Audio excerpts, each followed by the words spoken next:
Hey guys, how y'all doing? All right, so we've got a pretty cool lesson today. Um, Something I always really enjoy talking about, the Haitian Revolution. Now, I'm going to be honest with y'all. I didn't know anything about the Haitian Revolution until I went to college. And this is something that I wish I'd known much more about. Talking about the American Revolution and the French Revolution, it's an incomplete process if we don't get the opportunity to talk about Haiti. Because Haiti, in many ways, is kind of the big one. It's kind of the really, really societal shattering. The American Revolution, as we said, it was successful, of course, but it wasn't that big of a deal. It changed the political situation, but definitely not the social situation. Now we're going to talk about a revolution that completely alters the entire social situation of an entire country. One that's going to have huge ramifications for enslaved people all over the world. Okay. Now, I hope you guys, if you look at a map right now, I hope y'all have an idea of where Haiti is. And if you don't, look it up, guys. Haiti is in the Caribbean. It's not that far from the US. Haiti shares part of its island with the Dominican Republic. Okay. You guys might have heard about Haiti in the news. Usually, most recently, there was a big earthquake there.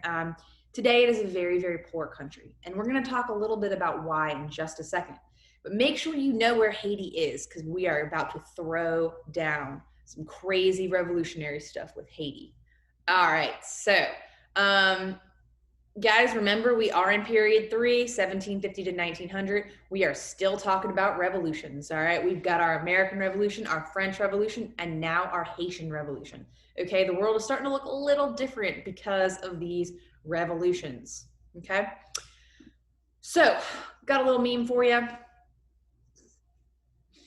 I like this one. I've been saving this one for a while.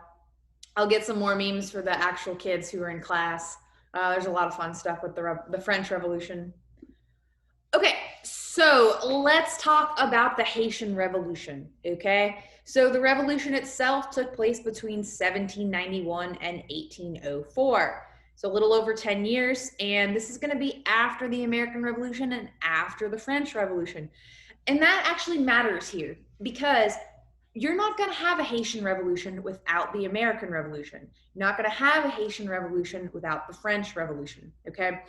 The rights, the ideas, sort of the Enlightenment ideas that catapulted the 13 colonies into revolution, the rights and ideas of the Enlightenment that really pushed France into revolution, those are going to be important here in Haiti as well. But the successes of the American and the sort of successes of the French are really going to be the major components of the Haitian Revolution.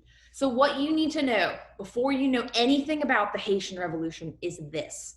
When we talk about the Haitian Revolution, this is going to be the most successful slave rebellion in history.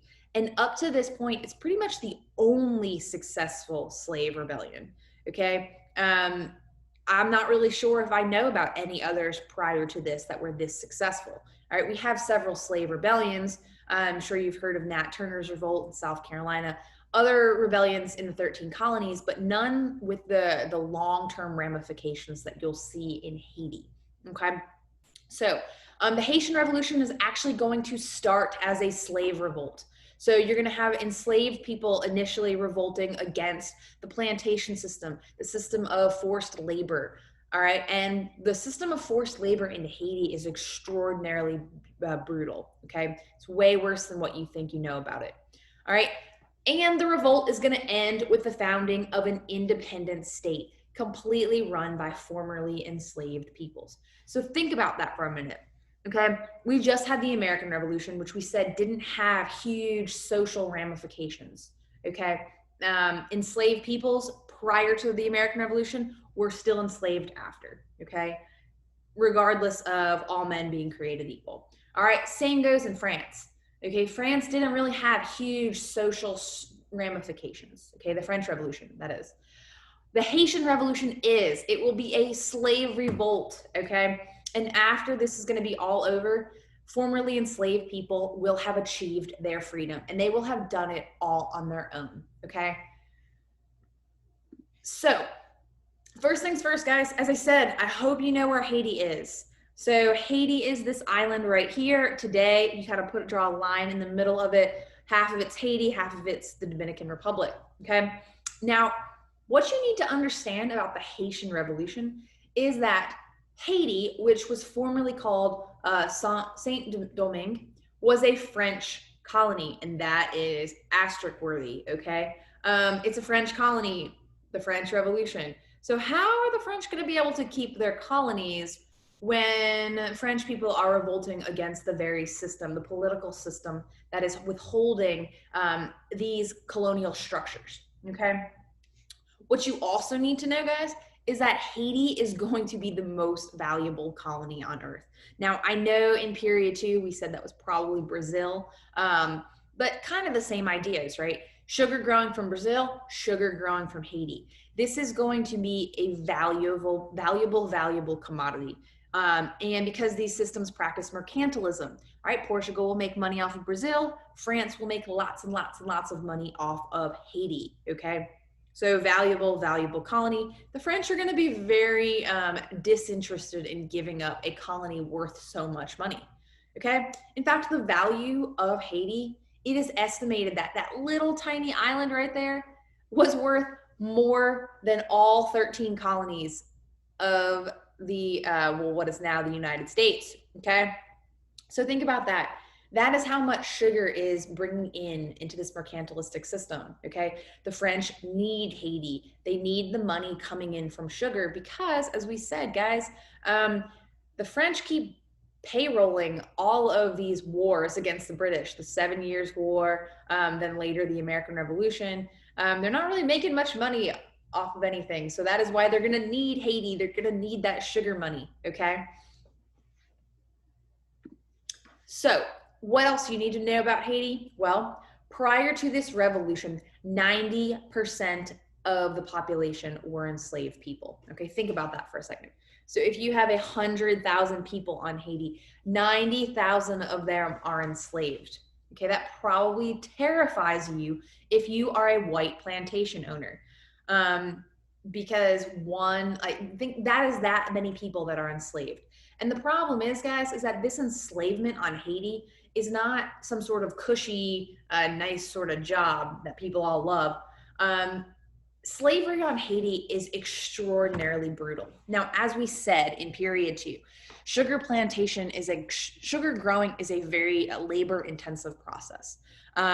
It's miserable, okay? It is very, very hard labor. You're in the fields, you have these long machete, this equipment, constantly cutting and burning down this crop. All right, it's miserable. No one wants to do it. And the only way you can really make money off of it is if you use enslaved people to do it, because it's such a labor intensive process, okay? The other thing is, guys, is that Haiti has a lot of diseases on it. It's a very hot climate. All right, this is important to know because 50% of all enslaved people die within a year. Okay, so every single year, 20,000 enslaved people from, as we said, West Africa are going to be imported in order to maintain this sugar growing plantation process, okay? And these 20,000 people every year that are brought in from Africa, okay? If 50% of them are going to die every year, so those 20,000 that are brought in every year, 10,000 will die, and they will die in the sugar fields from this awful labor intensive practice, or they'll die from diseases. Okay, it's terrible. Okay, now look at these numbers for just a second. Now I know you all know how much I love math, but I think these numbers will really help put some things into perspective. So if you have 20,000 people imported in every year. Now we can just go ahead and say 10,000 are going to die from diseases and from the hard labor. But you still have this huge amount of enslaved person population. 90% of the island is going to be enslaved. That's a huge percentage, okay? So you might be thinking, if I am a slave owner, all right, if I own all these people and I'm a brutal, terrible, horrible person, I'm going to be afraid that all that 90,000% of the population might overthrow me. And that is a good fear to have. And these plantation owners, which in French were called les blancs, They were terribly afraid of rebellion, okay? They were petrified. But that didn't mean they were going to be any nicer, all right? These white plantation owners were brutally rich. They had so much money off of the sugar plantation process. Now, even though it was probably smarter to be a little nicer to their enslaved, they chose not to do that, okay? They had to be extraordinarily violent to their enslaved people in order to keep them in line. So you not only have slaves who are dying in the field from this extremely labor-intensive process, from diseases, from malaria, smallpox, all this terrible stuff, but you also have plantation owners that are extraordinarily violent in order to keep this huge enslaved person population in line, okay? So again, even by the standards of the time, so if you're comparing, the like rice plantations of South Carolina, indigo growing in North Carolina, if you compare those plantation systems with Haiti, they're obviously all terrible, but Haiti's is extremely bad, okay? Now, what you need to understand is that Haiti has a very rigid class system. So I've already kind of alluded to what is going on here. So 8% of the population is going to be le grand blanc, or white people, or less white people. So in French, if you want to look at this chart, you have big white and small white, okay? So big white are basically the plantation owners. Petit blanc, this one is basically the white people who work on these plantations, who kind of keep enslaved people in line. Now, so les blancs own plantations, and they essentially ran the island. So they have all the political, all the social, all the economic power, okay? But they're a very small percent of the population. Right? This chart says they're only 8%. So at any given time, they're between 8 and 10% of the population, okay? Now, in between les blancs and enslaved people are going to be something called gens de couleur, which literally translates to English as people of color. And these are going to be people of mixed race. So essentially, these people of mixed race kind of form this middle class. So they could be literate, and they pretty much were the closest thing to a middle class. Oftentimes, their father was white and their mother was black. And so they were kind of, we wouldn't say mulatto or mestizo, that's strictly just Latin America. But these gens de couleur, they make up a very small percent of the population. And I'm only telling you guys about them now because they will be important during the revolution, okay? They also could own land, but it was more rare. They mostly would work on other plantations, but they would be paid rather than enslaved, okay? They could also own enslaved people, but that was really an exception, not so much a rule, okay? So you had the richest people on the island who were making all the dough off of this entire sugar plantation system. Then you had this middle class, sort of the gens de couleur, and then you had the enslaved people. And as I said, the enslaved people in Haiti, the system is extraordinarily violent. It's brutal. It's horrible, okay? Chances are pretty good. There's a 50% shot you're not going to live through the end of the year. And those of you who live are going to be on these awful, terrible sugar plantations. So you might imagine hearing this, that people aren't very happy, especially if they're enslaved, okay? So let's talk about the causes of the Haitian Revolution. The first one is going to be the American Revolution. So enslaved people on Haiti are getting little trickles of information coming from the United States. They're hearing stories of how you can replace unpopular leadership. They're hearing the rhetoric of the Declaration of Independence, which all men are created equal, okay? The American Revolution, as we said, will also be a helpful cause of the French Revolution. So the first revolution, and as we said, the most successful one, is going to be a cause of Haitian Revolution. Another cause is going to be the French Revolution. So as we said, Haiti is indeed a colony of France. So if you're a colony of a place that's currently undergoing a revolution, chances are good you're going to be influenced by the political situation that's going on there at home. So essentially, the French Revolution is going to happen around the same time that the Haitian Revolution will happen. The French Revolution will inspire revolutionaries, and they're going to make it possible. Okay, so what's really interesting that you should know is that in Haiti, the enslaved people actually do support the French Revolution, okay? They're hearing the rhetoric of Robespierre, they're hearing égalité, liberté, fraternité, and they're interested in this sort of brotherhood of man that we're talking about in France, okay? But there's a group of people in Haiti that listen to what's going on in the French Revolution and want zero part of it, okay? They're not interested at all. And that's going to be the plantation owners. So, more causes of this, I'm getting a little ahead of myself, but more causes of this Haitian Revolution. So, obviously, the brutality of slavery in Haiti. As I just said, guys, sugar plantation, growing sugar is horrendous. It's a terrible labor-intensive job. People are dying. 50% of all imported slaves every year are going to die from the diseases and the labor-intensive treatment of this horrific practice. Haiti is also going to have something called maroons. Now, we talked about this in period 2. Those maroon colonies, those escaped slaves that will kind of live on the outskirts on the land that nobody wants. Well, maroons will be putting pressure on enslaved people to kind of revolt against their plantation owners. So enslaved people will see the successes of these maroon colonies, and they too will want to start revolting, or they'll want to start escaping. So as we said, even though the Maroons, there's not many of them, they're still pretty powerful, okay? They prove to enslaved people like, hey, you can escape too, or you can overthrow this horrific oppressive system as well, okay? The other thing, guys, are white planters, so les blancs, are going to read the independence from France. They're going to read the Declaration of Rights of Man. So you guys probably remember that in the Declaration of the Rights of Man, France wants a complete overhaul of the system. They want to get rid of the king. They're going to ban slavery. And the white plantation owners of Haiti are like, oh, no. We want to keep this system. We want to be at the top. We want to be this aristocratic. We want to keep our king.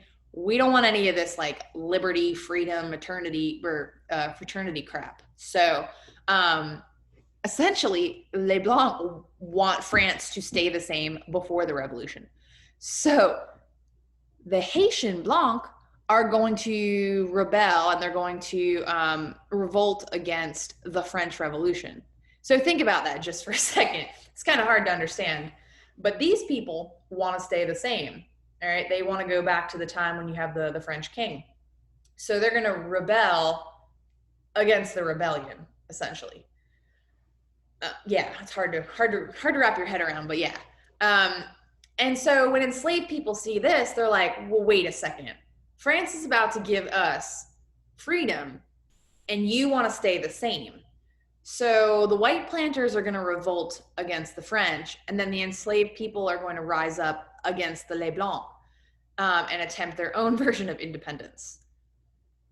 So yeah, that's happening. Okay, so before I get into outcomes or effects of this, I do want to talk a little bit about this guy right here, who has basically the Frenchest name ever, Tucson l'Huitière.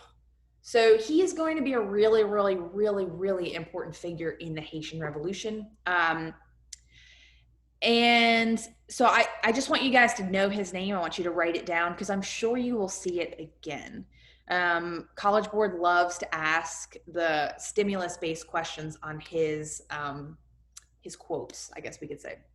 So he is a Haitian general. So he was born in Haiti, and historians aren't entirely sure whether he was a free man or if he served as an enslaved person prior to the revolution. He becomes the most prominent leader of the Haitian Revolution. So he is beloved, okay? He's a fantastic general. And when the Haitians revolt against Les Blancs and eventually against the French, which we'll get to, he will be leading Haitians into battle, okay? So at first, he's pro-French. So remember, when the white plantation owners try to revolt against the French Revolution, he wants to remain pro-France because France is going to give the enslaved people freedom. At least that's what Thanks. Then eventually, after Haiti gets its own freedom, and then the French try to take Haiti back as a colony, he's going to switch allegiances and fight against France for Haitian independence. So just make sure you understand this guy's real important. He's got a super French name, Toussaint Louverture, beloved figure. Even today, in Haiti, he's kind of like how we as Americans love and worship George Washington. Toussaint Louverture is a very, very critical figure in the Caribbean, in Haiti. And when we look at other revolutions around the world, his name will probably come up again, okay? So the outcomes of this. Well, first of all, it's a horribly bloody, horrific war in which enslaved people who have 90% of the population revolt. And amazingly, they win. And I don't say amazingly like I'm surprised with that amount of population. I'm not surprised. But still, this is the first time in history that enslaved people successfully revolt. Okay, they successfully revolt and then they form their own country. Just think about that for a second. That's amazing. Okay, first they drive out les blancs.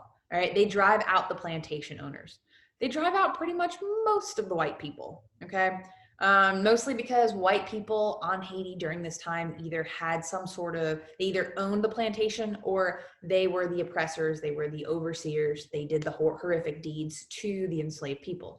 So they were driven out. Okay, now, yay, success, right? Except not, because even after the Haitians successfully drive out les Blancs, France is not quite ready to give up Haiti as a colony, all right? Even though we've got liberty, fraternity, equality, France still wants that sugar colony. They still want to be able to make that good off of that sugar from Haiti.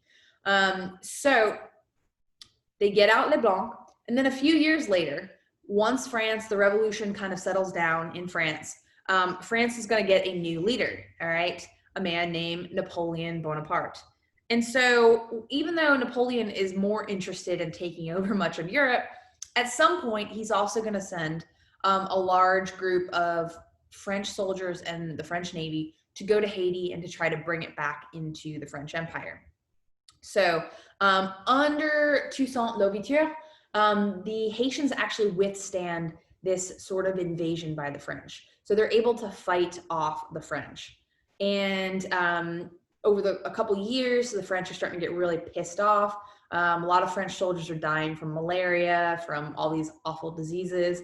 And so, you know, the French are about to give up, all right? Toussaint Louverture is about to completely destroy the French, and they're successfully going to gain independence.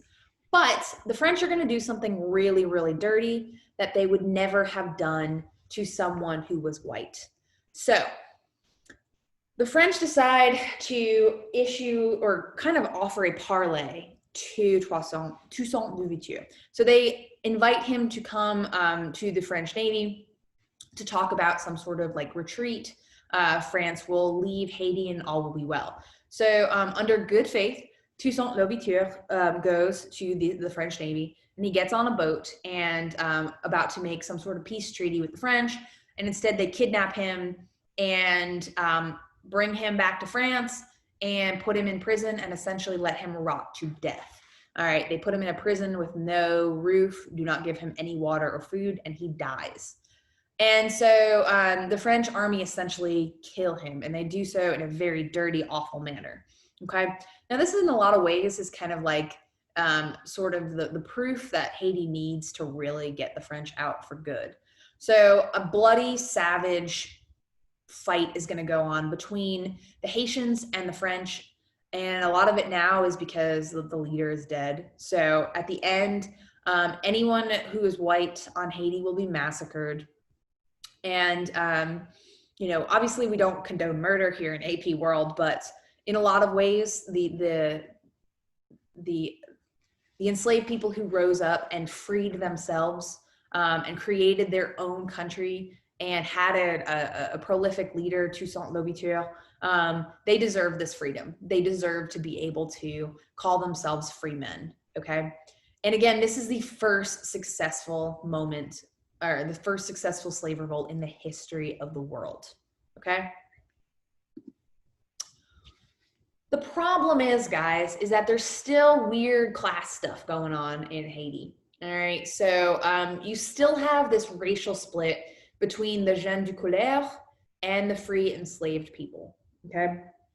So again, these enslaved people who rose up and powerfully got rid of les blancs, the plantation owners, and then the French, they deserved the freedom that they got.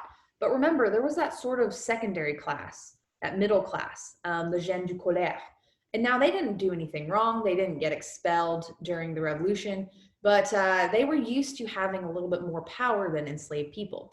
So you're going to see this racial problems. Okay. And it goes back to the cycles of revolution that we talked about, I think probably last week or the week before. Okay. Revolutions always start from the top. So remember, les blancs tried to revolt against the French Revolution, and then eventually the middle class had to take it over, and then eventually enslaved people have to take it over. Eventually it's going to get dirty and bloody and awful, and then we're going to get back to this cycle all over again. Okay, so these cycles of endless rebellion are going to keep happening. So you're going to have racial splits between the gens du couleur and the free enslaved people. And you're going to have this endless cycle of political instability. And in many ways, if you look at Haiti today in 2020, this is ongoing. Okay. When we think about Haiti today, many of you may have gone on missionary trips to Haiti, this fascinating island in the Caribbean. It's a very, very poor nation. And when you can't escape the cycles of revolution, that's kind of what happens. You get stuck in this cyclical poverty in which you can't really get out of. So again, when we think about the Haitian Revolution, we've got to think about it in terms of whether it was success or tragedy. And I think in a lot of ways it was both. Because again, we're dealing with the very first successful slave revolt in history, when people who were brutally oppressed, horrifically treated, they were not given any opportunities to kind of join in this economic cycle, grow in this sugar. But they still overcame that and they freed themselves from enslavement. And that is something that we all need to sit back and think, this is a serious success, okay? But on the other hand, it's a tragedy because Haiti still is completely unable to escape this cycle of revolution. So even after the French are beaten in the late 1700s, Haiti becomes its own country in 1804, basically a country that is made up of enslaved people, or freed enslaved people, excuse me. They're going to go through all forms of government. They're going to have, brutal regimes, dictatorships, military juntas. They're even going to have this weird voodoo doctor at some point. Your parents probably remember the days of Papa Doc. Really, really horrific time periods in Haiti. Okay, and they're never going to achieve political stability. So when we look at the American Revolution and we look at the political stability that the revolution achieved, Haiti will never have that, okay? It is suggested by some historians that it's not even until the 1990s. The 1990s, okay? That's my generation, guys. I was born in the 1990s. That the cycles of poverty end, the cycles of revolution end, okay? When the United States actually sent one of our strongest generals, Colin Powell, who eventually becomes Secretary of State, to Haiti to help install a government, okay? Now, even today, though, there's still some major red flags about Haiti, all right? Still extremely poor, lots of diseases. Again, many of you probably gone on mission trips there and you've probably seen it, but we need to talk about whether this is a success or tragedy, guys. As I'm said, it's a success as a political or as a slave revolt, but a tragedy in that it's not been able to escape this level of poverty. The other thing you need to know about the Haitian Revolution is that it's really almost impossible to achieve political stability without economic stability. So if we look at the very beginning of the Haitian Revolution, and we look at the causes, you guys probably remember it comes down to sugar. Okay, so those sugar plantations and that brutal, brutal treatment that plantation owners inflicted upon their enslaved peoples. So after the Haitian Revolution, let's think about Haiti for a second. What can Haiti grow? All right, sugar. What did people overthrow? Sugar plantations. So basically, the whole revolution was in a lot of ways had to do with the fact that they were overthrowing um, the brutality of the sugar growing labor intensive system. And so after, you're not really going to get economic stability because enslaved people don't want to go back to the sugar fields. Okay. They also really need assistance. Okay. So in many ways, the United States could have helped Haiti overcome this system of revolution, right? So the US or Haiti could have stepped, or excuse me, the US or France could have stepped in. But the problem is that this would be terrible for the United States to assist Haiti in 1804. Why is that, guys? The United States is a country of slavery, okay? If the United States came in and assisted the first successful slave revolt, it would look terrible to Southern slave owners in the United States. So the US could not assist Haiti. And the French, let's be honest, are still pretty bitter about losing Haiti. So they weren't going to come and help Haiti either. They weren't going to help Haiti overcome this cycle of revolutions and revolutionary. France also was undergoing its own cycles as well. But you need outside assistance sometimes to escape this this tragedy. You need outside assistance to kind of come in and help for economic stability. And unfortunately, Haiti just was never able to get that. Okay. So when we analyze the Haitian Revolution as a success or tragedy, we've got to like sit back and say that in many ways it was both. All right. We've got to give the enslaved people some credit for overthrowing this slave system and creating a free society of formerly enslaved people. But on the other hand, there was a lot of tragedy involved in it, a lot of political instability that could never really be overcome. And even to this day, Haiti is still a poor nation. Okay. So guys, that is the end of my Haitian Revolution lesson. So lots of revolutions to talk about, all of them extremely important. So you probably can tell where Haiti falls on these really important revolutions. Okay, first successful slave revolt, but tragedy or success, well, it's kind of up to you to decide that. So I will see you guys in class, and have a good weekend, whatever.